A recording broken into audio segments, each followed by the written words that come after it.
Hey, good morning, good morning, good morning across all platforms.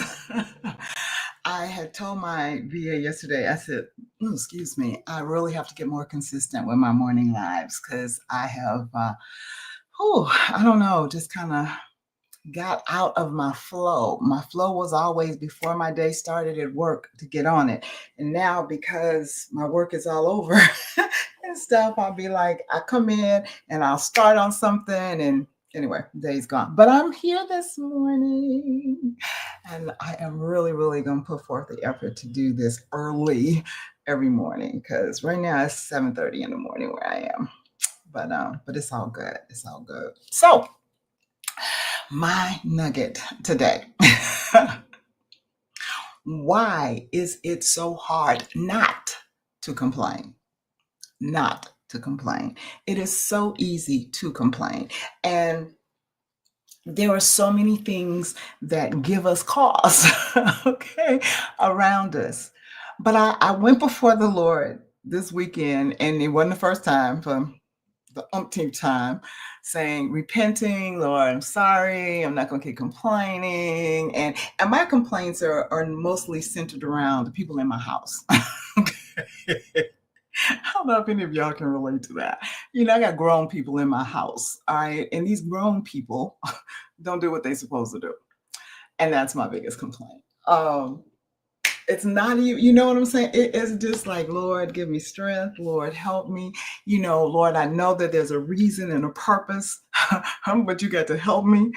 Um, and I was just like, just kind of thinking about this morning, like, okay, release. Because I told God I wasn't going to complain anymore. But in my mind this morning, there was a whole bunch of complaints going on. And when I text my daughter about the condition of my house, it's like, I'm not happy. Okay. Um, but I'm trying to process different ways to handle my emotions when it comes to certain things. It is so funny to me that for the most part I am patient a lot. Because I'm really, yeah, patience is something that I'm still working on. But anyway, but for the most part, I'm patient with people. Let me say it that way. I'm patient with people.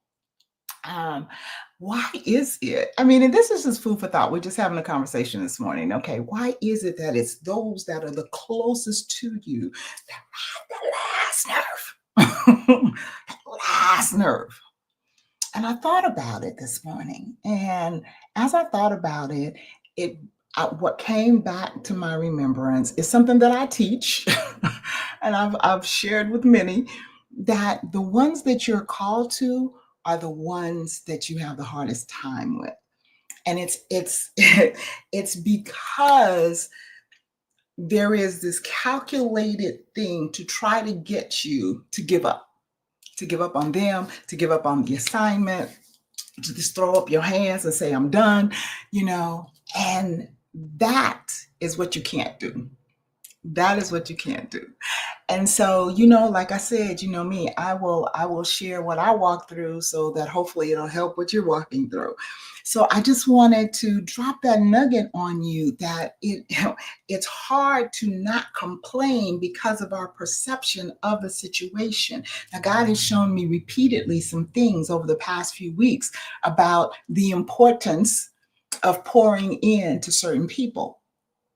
And I get it. I get it, but it's reeling those emotions in when I get frustrated, that I'm working on. And so I wanted to share that with you because I don't believe I'm the only one that works through this.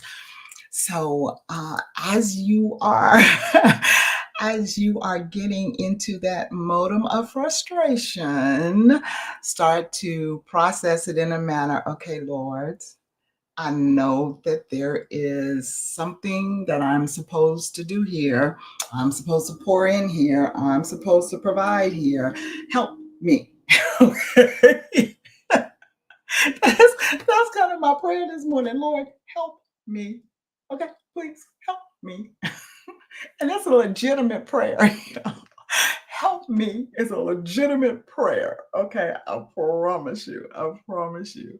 So anyway, we just have to get to that point where we process it in the presence of God and allow him to help push that complaining out. Because what I don't want to do is wander in the wilderness for 40 years because I'm complaining, right? I want to get it straight. So, and I want you to do the same. So let's wheel in those complaints, guys, and let's kind of reformat our perception of the situation, and let God use you and lead you and guide you. All right, that's it. I love you with the love of Christ. I pray that you will have an absolutely positively fantabulous day. All right, God